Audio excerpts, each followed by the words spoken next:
Hey guys, happy Saturday. Wanted to share some stuff with you guys today on what was on my heart this morning when I did some of my devotional, and like you know, I'm on this grace and growth journey. But what I want to talk about is prayer life. One of the things that's always been really hard for me is to get quiet in prayer, and not just prayer, but to like listen when I'm quiet in prayer.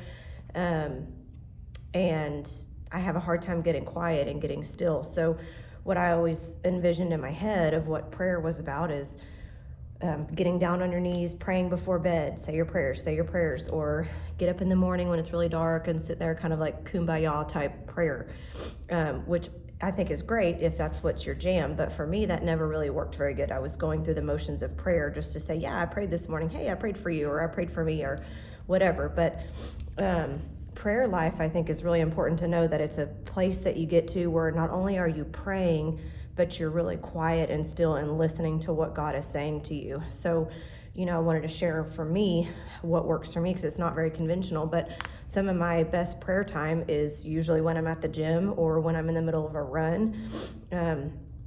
One, because my body's really tired, and so it's kind of like riding a colt that learns better when they are loped down heavily before you take them to the barrel pattern. I'm one of those kind of people. I need to be physically defeated and tired before I can really sit there and get quiet with God. So I try to. That's another reason that I run, is I'll be in the middle of a 3 or 4 mile run, and I'll just be in my head, and God will just rest something on my heart, which is when usually I'll stop where I'm at and pray and ask God to kind of work me through what's that feeling. And it may be things that just come to me, like praying about a horse. Should I be running this horse to the left? Should I be running this horse to the right? Do I need to enter that qualifier? Do I not? What do I need to do? And as I'm running, I get tired.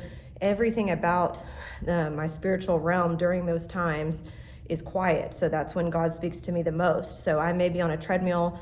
A lot of times I put worship music in when I'm running for that reason, so I can just be submissive and tired and listen to what's God saying through the music in my prayer time.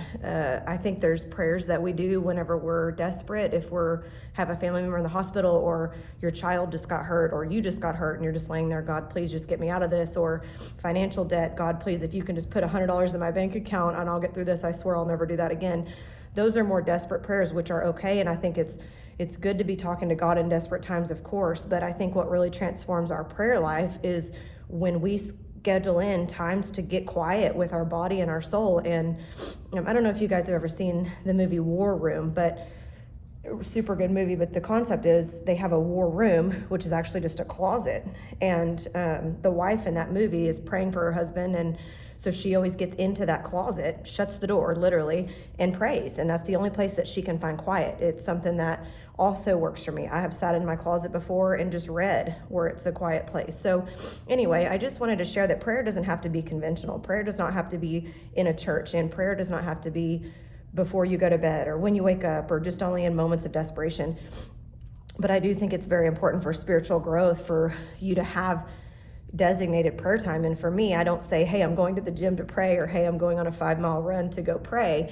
I just schedule in that time because I know it's that time for me to get my body quiet and submissive, and my brain is quiet and submissive, and that's when God can speak to me the most. But if we don't create those opportunities throughout our day of quietness, wherever that may be, might even be in the bathroom, might be in the bathtub, if we don't create the quietness around us and get the noise out, it's hard for us to ever really hear God.